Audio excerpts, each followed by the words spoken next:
آج وزیر اعظم آج منتخب کہلاتا ہے، وہ پبلک کا سامنا کرنے کی پوزیشن میں نہیں ہے، چیخ چیخ کر بولنے کو پسند نہیں کرتا، اس پوزیشن میں ہیں کہ اگر وہ آزادی کا اعلان کر دیں تو اگلے دن اقوام متحدہ میں ان کی درخواست کو قبول کر لیا جائے گا کہ جو پولیس تو خالی کر چکی تھی لیکن فوج بھی خالی کر چکی ہے۔ اس ملک میں کوئی سویلین اتھارٹی اس وقت موجود نہیں ہے، کوئی نظریاتی سیاست موجود نہیں ہے، مکمل طور پر پاکستان میں خاص اسٹیبلشمنٹ وہ بند کمروں میں اور اپنے محلات میں جو چاہے فیصلہ کرتے ہیں اور حکومت کو ان کے فیصلوں پر انگوٹھا لگانا پڑتا ہے، بلکہ بند کمروں کے اندر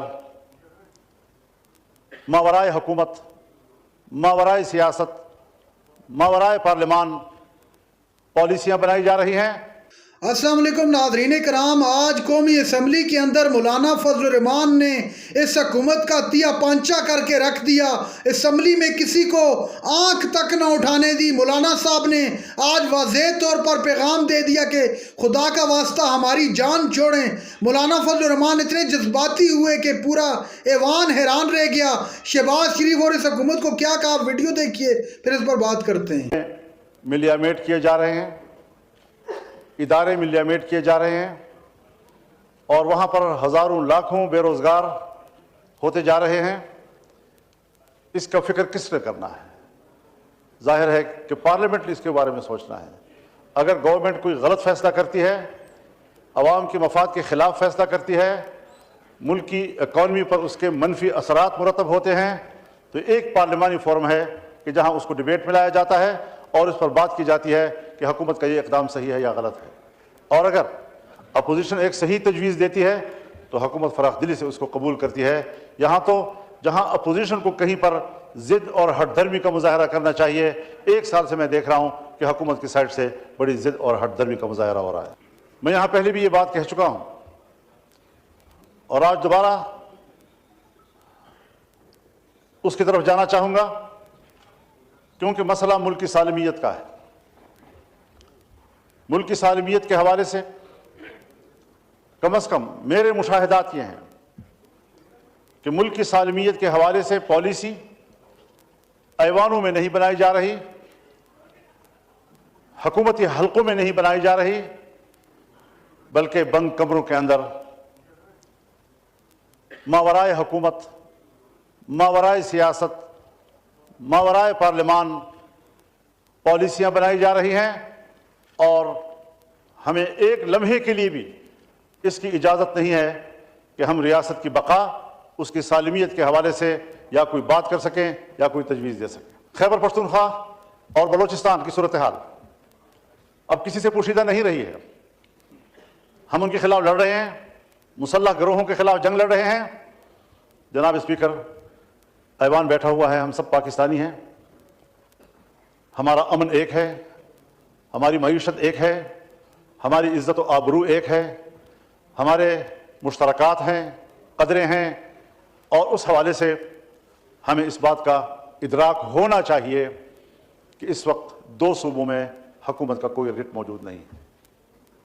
اور اگر میں آج وزیر اعظم سے یہاں ہوتے اور ان کے خدمت میں بصد احترام یہ عرض کرتا کہ قبائلی علاقوں میں کیا ہو رہا ہے، اس کے ساتھ متصل اضلاع میں کیا ہو رہا ہے، بلوچستان میں کیا ہو رہا ہے، تو شاید وہ یہی کہتے کہ مجھے اس کا کوئی علم نہیں ہے۔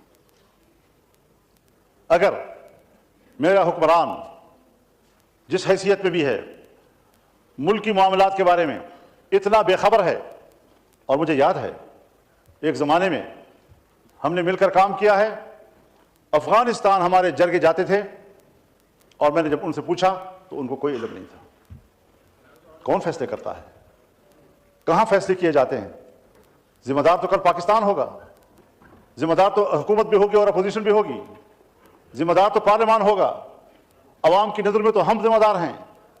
اور حقیقت یہ ہے کہ اس ملک میں کوئی سویلین اتھارٹی اس وقت موجود نہیں ہے، کوئی نظریاتی سیاست موجود نہیں ہے، مکمل طور پر پاکستان میں خاص اسٹیبلشمنٹ وہ بند کمروں میں اور اپنے محلات میں جو چاہے فیصلہ کرتے ہیں اور حکومت کو ان کے فیصلوں پر انگوٹھا لگانا پڑتا ہے۔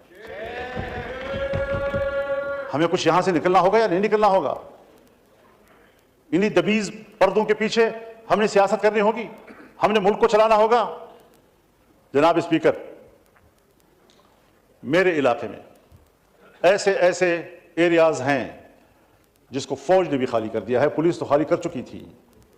بتا دوں آپ کو, ایوان کو بتانا چاہتا ہوں, وہ علاقے کہ جو پولیس تو خالی کر چکی تھی لیکن فوج بھی خالی کر چکی ہے, اور جہاں پر جنگ ہو اور پولیس بھی نہ ہو اور فوج بھی نہ ہو تو وہ ایریا کس کے قبضے میں ہوگا اور وہاں کس کا ریٹ ہوگا. انتہائی درد دل کے ساتھ کہنا پڑتا ہے کہ اس وقت بلوچستان کے 5 سے 7 اضلاع اس پوزیشن میں ہیں کہ اگر وہ آزادی کا اعلان کر دیں تو اگلے دن اقوام متحدہ میں ان کی درخواست کو قبول کر لیا جائے گا اور پاکستان کو تقسیم تصور کیا جائے گا. کہاں کھڑے ہیں ہم لوگ؟ میری گفتگو کو جذباتی گفتگو نہ سمجھا جائے, میں جذباتی باتیں نہیں کیا کرتا, لیکن حقائق تک پہنچنے کے لیے پارلیمنٹ کو بھی پہنچنا ہوگا اور حکومت کو بھی پہنچنا ہوگا. اس وقت جب ہمارا ایوان یہاں بیٹھا ہے, صوبہ خیبر پختونخوا کے جنوبی اضلاع, اس وقت وہاں کوئی حکومت نہیں ہے, وہاں کوئی پولیس نہیں ہے. پولیس چوکیاں اندر سے کنڈے لگا کر بند کر دی گئی ہیں اور پولیس عملہ اس میں محصور ہے, اور سڑکیں اور علاقے اور گلیاں یہ مسلح قوتوں کے ہاتھ میں ہیں. آج اگر کوئی بقا کا سوال پیدا کرتا ہے, اس پر چیخ و پکار کرتا ہے, برا منایا جاتا ہے. اللہ رب العزت بھی چیخ چیخ کر بولنے کو پسند نہیں کرتا. قانون سازیاں کی جا رہی ہیں. پہلے ریاست کو تو مضبوط کرو, پہلے اپنے ریٹ کو تو مضبوط کرو. قانون آتا ہے, پاس ہوتی ہی پورے ملک میں نافذ العمل ہوگا. پورا ملک آپ کے ہاتھ میں ہوگا تو نافذ العمل ہوگا. آپ قانون بنا رہے ہیں, کس کے لیے بنا رہے ہیں؟ صوبوں میں اسمبلیاں ہیں, لیکن صوبوں کی اسمبلیاں بھی عوام کی نمائندہ نہیں ہیں. اور جب بغاوتیں پیدا ہوتی ہیں,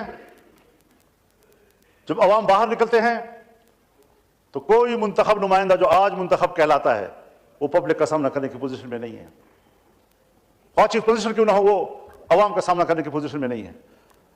آپ کا ممبر پارلیمنٹ عوام کا سامنا کرنے کی پوزیشن میں نہیں ہے. آپ کا منسٹر عوام کا سامنا کرنے کی پوزیشن میں نہیں ہے, کیونکہ عوام اس کو اپنا نمائندہ نہیں سمجھ رہا. جنگ ہے نظریات کی اور اتھارٹی کی. ناظرین کرام, آپ نے ویڈیو دیکھی. آج مولانا فضل الرحمان اسمبلی میں آپے سے باہر ہو گئے اور حکومت کو کھری کھری سنا دی اور کہا کہ 26ویں آئینی ترمیم یہ کس طرح سے پاس کروانا چاہتے تھے, جو کام اس ترمیم میں نہیں کر سکے, اب یہ سادہ اکثریت سے قانون پاس کر کے وہ سب کر رہے ہیں.